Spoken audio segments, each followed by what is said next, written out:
Elon Musk complains about the fact that he has to use Russian rocket engines when he does his launches in space. Is that a guy thing, or do we really have a problem that we've let the space program go? Elon Musk has a point. It is tragic that for America to have astronauts go to our very expensive International Space Station components, we have to get a seat that we buy from the Russians right now. And we've grounded the space shuttle. Since the space shuttle has been grounded, the only way we can get to our multi-billion-dollar, $100 billion investment that's circling 225 miles up there and moving at 17,500 miles an hour, the only way we get to that investment is by buying a seat from the Russians. Elon Musk has a point. He's working on that point, though. He's working on building ways to get there. He and several others, Jeff Bezos and others, are building opportunities for America to have their own capability of getting there, but it won't be government. It'll be private commercial access. We don't care about the space program as much these days. What's happened? But maybe a little of the sizzle is off of it. People almost think of it as routine, a wrong thought. Every single launch is a frightening thing. I have a friend who's launching this week that will be replacing Scott Kelly, Jeff Williams, who I was backup to. I was on the backup team to his flight. He's launching now. He was the backup to Scott Kelly, who just came back. It is still a risky business. It is much less disastrous, much less often do we have the catastrophic failures that haunted us at the beginning. Tell us, particularly in an era where we're thinking of women going into combat, tell us, what is it like? What's the training? What's the physical exertion of flying in an F-18? And what is it like to land on an aircraft carrier? Landing on an aircraft carrier is a violent act. You are strapped in. You're strapped in at the shoulder, you're strapped in at the waist. But by the time you're landed and you're coming in at 150 knots, you land and you're backing up within 2 seconds. From 150 knots to backing up in 2 seconds. So it's a pretty violent act. It does feel at the end of that like your spine is no longer connected to the back of your rib cage, but instead to the front of your rib cage, because that keeps going forward, but your shoulders are strapped in. And then the takeoff, the launch, is just pure joy. That's a really great experience. But the landing is truly violent. And it's a very tricky business. It was a calm sea and it was daylight. I had the best and the easiest of trips, but it was still a pretty exciting occasion. Early in your career, you came to the attention of President Reagan. Would you tell us a little bit about your reaction to him and maybe a few things about him that the average person wouldn't know? Well, I'm a little biased. I am a great fan of President Reagan. I think now here is a leader. Here's a leader of compassion, a leader of strength, a leader of knowledge, a leader who, it was interesting to talk with President Gorbachev. President Reagan frequently said, we don't have enemies. We have opponents, but we don't have enemies. But if America at that time had an enemy, it probably would have been considered to be Gorbachev. It was Gorbachev that he admonished to tear down that wall. We spoke with President Gorbachev not long ago, and he said that President Reagan was a great man. So here's as big an opponent as you could get, saying about his opponent, he was a great man. When you think today about, can you work on the opposite side of things, and in the end have the respect and admiration of the person who you sat across from in opposing views. And I think that's the kind of gentleman that President Reagan was. He left you with a respect that maybe makes a definition of leadership. He also, one of the greatest memories I have, and it's something you might have had some association with. There was, in a museum in New York City, a handwritten, as I recall, 3-page note that was a young student wrote to Governor Reagan and asked him how would he define success in life, if I recall. And he took the time to write a long note explaining what he thought would be a definition of success in life. He was a reflective man. He was a compassionate man, and someone who would take time to work with a young person and have handwrite, take the time to personally tell the story of what he thought would be a definition of success. He was also a great romantic, if you've read his letters to Nancy. Great romantic, but I had the privilege when I was sworn in to be the Vice Chairman of the United States Civil Aeronautics Board in his administration. He was also an adventurer, and he reviewed my background, and from the podium he said that Barbara had grown up on horseback and had spent some time flying, and he said that he himself, in his early career, he was referring to the B movies that he confessed to being his first career. He said that he had ridden a lot of horses in his first career, and that then he said he flew a desk in the Air Force during World War II. How did he manage to tame bureaucracy in a way that we're not able to do today? Let me give you an example that I lived. I was vice chairman, number 2, in a 5-member commission that had 1,000 employees called the Civil Aeronautics Board. It was the economic regulator of the airlines. And it was instituted in the 1920s when airlines, commercial travel for passengers was in its infancy. And there were regulations established on how much can you charge and where can aircraft go, where can an airline fly, which 2 points. And then if they wanted to change points, they had to come to the government and get permission. In 1978, before President Reagan took the presidency, the Congress passed and the President signed the Airline Deregulation Act to eliminate the Civil Aeronautics Board, to deregulate the economics of regulation. And President Reagan stood behind that and brought that to a close. The flip side is, so the economic regulation, that can be done by business. They can charge, and at that time, 1 out of 4 Americans had ever been in an airplane. Today, you'd be hard-pressed to name someone who you know who has never been in an airplane. Everyone, 90%, over 90% of the people of America. So much deeper segment of the population has had access to air travel. Economic deregulation made that possible. On the other hand, the flip side, I later was number 2 at the FAA, the Federal Aviation Administration, and that is the safety and technical regulator that helps to authorize that certifies airworthiness of an aircraft. Is an aircraft capable of flight? And would we trust the lives of our families to this aircraft? That he did not deregulate. In fact, he heightened and strengthened the regulations to make sure safety is protected. Safety of the aircraft, safety of the pilots, safety of the airports, air traffic control, and security were all regulated by the FAA, and that was a part of what President Reagan kept. Is our problem today, our candidates today, is it primarily communication or does it run deeper? Well, I think there certainly is a communication failure, but I think that it does run deeper. I think that people are no longer attempting sincere communication. It's not just broadcasting, but so receiving as well as transmitting. We are sending out a message, but we aren't listening as well, I think, in many of our, especially the political leaders. And maybe what we need is a little more of hearing and seeing what's actually going on and what are the circumstances. Rather than a quick or glib solution, we need people to really hear, see, appreciate, understand, and fashion not extreme, but thoughtful and resourceful and dispositive solutions. You had an unfortunate turn in your life. You were 13 years old, if I'm not mistaken. And tell us about that with your father. Well, my father was riding a horse. He'd been a cowboy. He'd lived here in Arizona and throughout the American West and joined the service in Prescott during World War II. Horses were always a big part of his life.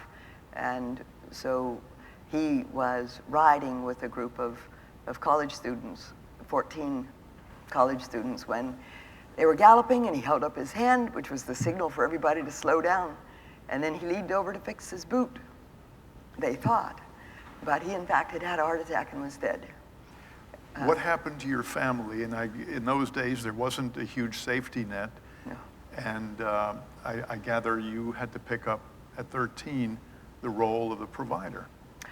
Yeah, my mother was a city girl, so she was living in the country and not accustomed to country life. So she pretty much fell apart when my dad died. And there were 6 kids. I had 5 brothers and sisters. The youngest was just born.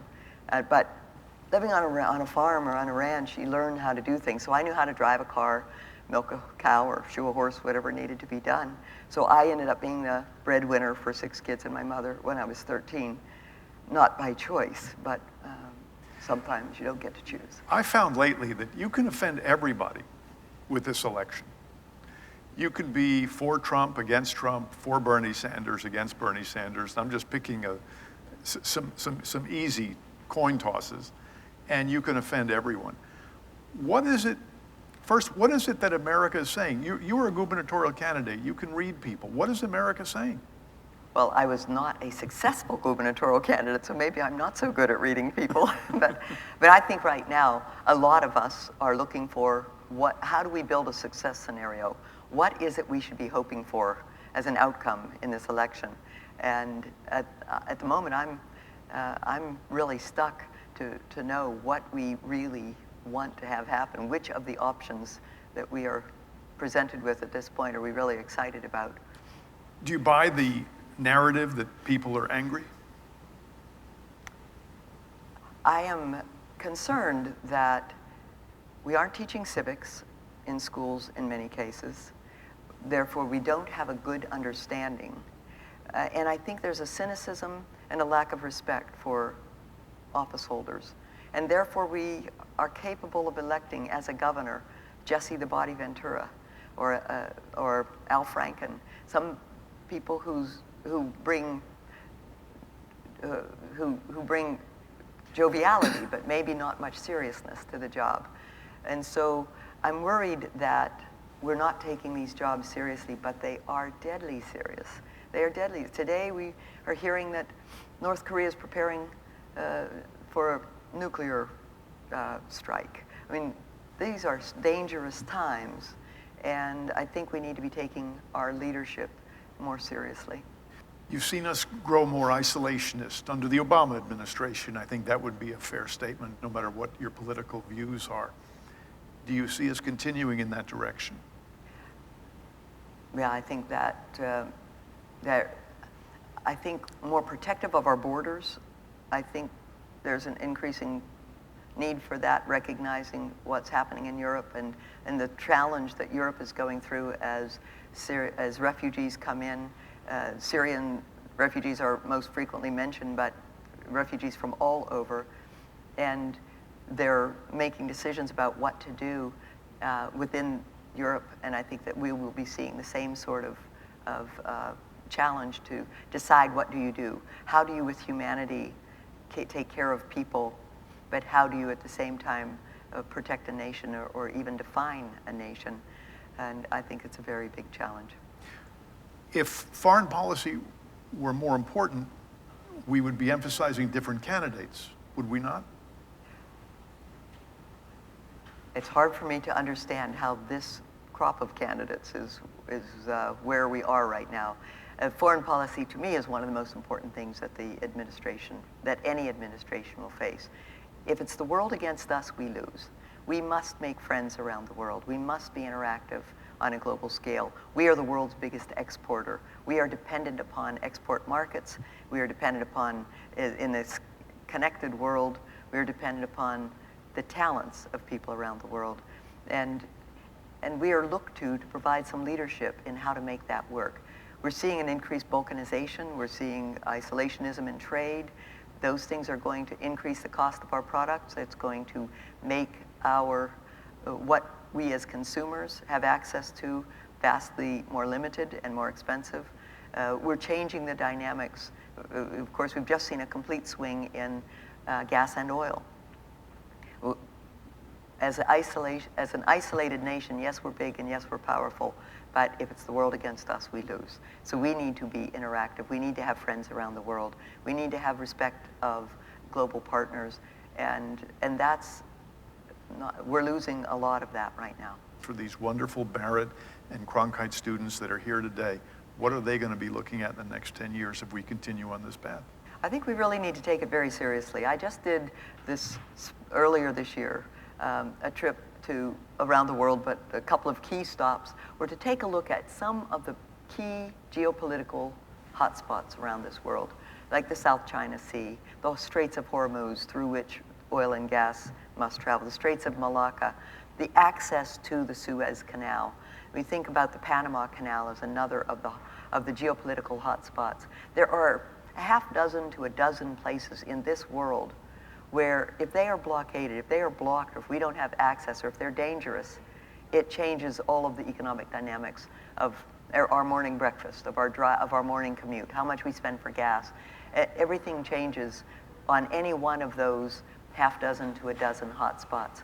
This is really a very serious, pivotal time, and we're vulnerable. I don't see that we are definitely going to have an Armageddon, but I think that we're in a position where we can face that kind of thing. The famous question today is, can women have it all? Now, take your life. You've come as close to having it all, and then some, as anyone we know. Has it been easy, and have you had to make sacrifices? Well, I don't think anybody can have it all. I don't think that's a female or a male shortcoming, in that you have to make some choices in this world. And you make choices, and then once you set that course, you don't get to go back and re-choose those. I haven't had a family. I raised my younger brothers and sisters, but I am not biologically a mother, but that was a choice that I made. And I think that one of the benefits we have today is you have an opportunity to do choices. And I think it's never been better. And let's just hope that to face the challenges like we're facing, as we've just were talking about on the international scale or on the biomedical scale or in technology and coding, there is more to be done than ever before. We need the talent of both men and women. And I think that increasingly the wise money is going to the optimal talent engagement and not necessarily just the male talent engagement. So I think nobody can have it all. I concur that I've had a great life and have no complaints about that. But I think that still people do make choices, and the choices you make early on, and especially at the time like college time, the choices that you make now set a course that will be decisive about many of the future opportunities that you get. The better education you can get, and the better involvement, the more learnings that you get in your youth, the broader the reach will be of what you can do in your ultimate careers and lives. So I'm fascinated by what you said, because essentially the implication is you make choices, but there are certain choices you make that fulfill other choices that you either have or don't have as a result of it. And foreclosed choices, yes. And foreclosed choices. The one choice that people didn't have was the quality of education in K through 12. They usually were restricted to their location. Mm-hmm. But you and Craig Barrett weren't happy with that, and you got involved with this. My background is limited on it, but you got involved with what we know today as the basis schools. 2 of the top 20 schools in the United States are Arizona schools, and they're the 2 basis schools. How did that happen? What was your goal, and do you believe you're achieving it? Well, on some rankings, 4 of the top 10 are Arizona basis schools. So Arizona may not be known as a hotbed of #1 undergraduate or lower K-12 education, but what basis proves is that Arizona students are capable of excellence. And we actually, it seems, sell our young people short by not challenging them as much as they are capable of, and in fact they are inspired by greater challenges, it seems. They are capable of so much more than we press them to, and I don't know, we have some basis students here who could probably speak to whether or not that is inspirational, whether it's something that they enjoy or not. The good thing about a basis school is if you don't like it, you've got options.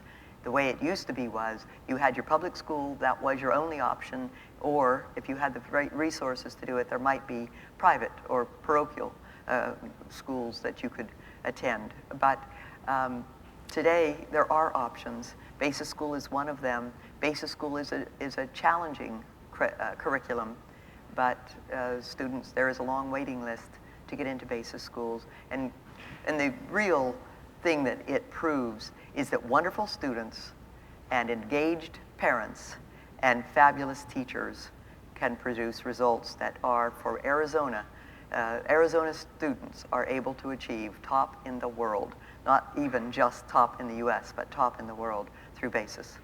Well, thank you. 4 out of 10 is the word now. I just want to be sure everybody heard that. On one ranking. Okay. Now, when this was a glimmer, how did you get it off the ground and have the confidence that you could really create outstanding world-class education in a region not known for it? Well, we weren't the first to do it. It was begun by a couple, Michael and Olga Block. Olga was from the Czech Republic, and she had experience in that school. She had a daughter when she and Michael married, and they moved to Tucson, and she interviewed the schools to decide where she would live so that she would know which school her daughter would go to. And she discovered that none of the schools she interviewed had the rigor or the quality that she was hoping for her daughter, so she started a school and just resolved to take a problem and fix it. And that's what an immigrant came here and did, and created the basis schools. Hillary Clinton wrote a book called, when she was first running for president, It Takes a Village, but maybe it takes an immigrant. America has been a welcoming nation. We need to be that. We need to be a welcoming nation, especially for people of talent and people of contribution, people that are willing to be creative and imaginative and put together an idea and a productivity with work. And when we think about it, when we think about all of what's happened in the technology field, I mean, Intel was started by a bunch of 20-somethings, and Facebook and Microsoft and Google, and all of these are organizations started by young people who had a talent and had a drive to do something. We live in an exciting time, and talent is where now prosperity will drift to where the talent is, the applied talent. So we as a country ought to be welcoming of people who want to come here and design and build. But I think the reality of today's world is that whatever age you are, your skill level is going to require some retooling, and that a steel worker of yesteryear may be out of a job, but you're going to be out of a job if you don't retrain. Whatever age you are, you're going to have retraining through your career in the way that things are changing now. And so finding a scapegoat for that isn't going to be productive. It may make you feel better, but to actually have a productive enrollment or engagement in society, you're going to have to do some retraining and retooling.